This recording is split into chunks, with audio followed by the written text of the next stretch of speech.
സമർപ്പിച്ച എല്ലാ തീർച്ചകന്മാർക്കും വേണ്ടി ഞാൻ സമർപ്പിക്കുന്നു. അച്ഛൻ വരുന്നു, ഹിന്ദു വരുന്നു, ഉച്ചയോടെത്തുമെന്നമ്മ ചൊല്ലി. എപ്പോഴും ഏറെ ചിരിച്ചമ്മ ചൊല്ലുന്ന കാര്യം കരഞ്ഞു ചൊല്ലി. അച്ഛൻ വരുന്നു, ഹിന്ദു വരുന്നു, ഉച്ചയോടെത്തുമെന്നമ്മ ചൊല്ലി. എപ്പോഴും ഏറെ ചിരിച്ചമ്മ ചൊല്ലുന്ന കാര്യം കരഞ്ഞു ചൊല്ലി. വീട്ടുപറമ്പിലെ മാവിന്റെ കൊമ്പുകൾ വെട്ടിമുറിക്കുന്നതെന്തിനമ്മേ? വേനലവധിക്കച്ഛൻ വരും നേരം വേനലിടൂഞ്ഞാലു കെട്ടിയാടും. വീട്ടുപറമ്പിലെ മാവിന്റെ കൊമ്പുകൾ വെട്ടിമുറിക്കുന്നതെന്തിനമ്മേ? വേനലവധിക്കച്ഛൻ വരും നേരം വേനലിടൂഞ്ഞാലു കെട്ടിയാടും.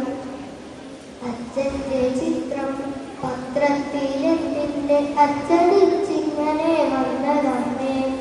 കണ്ടിരുന്നോ അമ്മ തൊട്ട് മുകളിലെ വണ്ടികൾ പൊട്ടിപ്പൊളിഞ്ഞ ചിത്രം?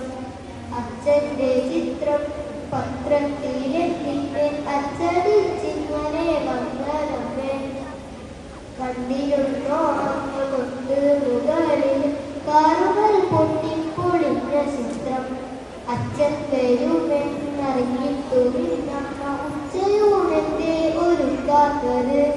വേഗമൊന്നെത്തച്ഛൻ വന്നിരുന്നെങ്കിൽ വാരിയെടുത്തെന്നെ ഊട്ടിയേനെ. അച്ഛൻ വരുമെന്നറിഞ്ഞിട്ടുമിന്നമ്മ ഉച്ചയൂണെന്റെ ഒരുക്കാത്തത്.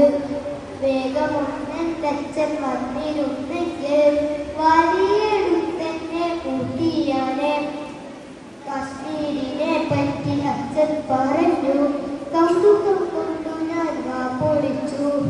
മഞ്ഞു മലകൾ നിറഞ്ഞൊരു സ്വർഗം മോഹിച്ചു പോയതു കേട്ട നേരം. കാശ്മീരിനെ പറ്റി അച്ഛൻ പറഞ്ഞു, കൗതുകം കൊണ്ടു ഞാൻ വാ പൊളിച്ചു. മഞ്ഞു മലകൾ നിറഞ്ഞൊരു സ്വർഗം മോഹിച്ചു പോയതു കേട്ട നേരം.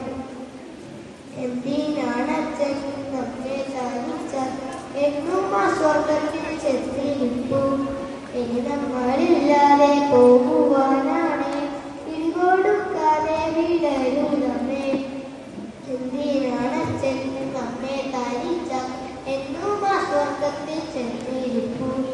ഇനി നമ്മളില്ലാതെ പോകുവാനാണ്, പിടികൊടുക്കാതെ വിടരുതമ്മേ. അച്ഛനെ പോലെ വസ്ത്രം ധരിച്ച് ആരൊക്കെയാണ് വരുന്നതിന്?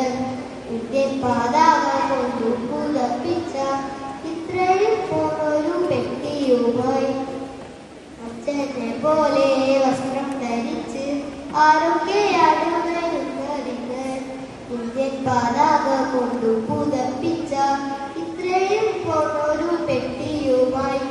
അമ്മയുടെ തുമ്പയിലെ കുഞ്ഞിവാവയ്ക്ക് അച്ഛനയച്ച സമ്മാനമാവും. അച്ഛൻ വരുമെന്ന് ചൊല്ലിയിട്ടെന്തേ അച്ഛനെ മാത്രം കാണാത്തത്? അമ്മയുടെ തുമ്പയിലെ കുഞ്ഞിവാവയ്ക്ക് അച്ഛനയച്ച സമ്മാനമാവും. അച്ഛൻ വരുമെന്ന് ചൊല്ലിയിട്ടെന്തേ അച്ഛനെ മാത്രം കാണാത്തത്?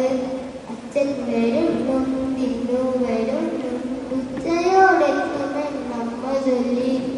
എപ്പോഴും നേരെ ചിരിച്ചമ്മ ചൊല്ലുന്ന കാര്യം ഇന്നത്തെ കരഞ്ഞു ചൊല്ലി.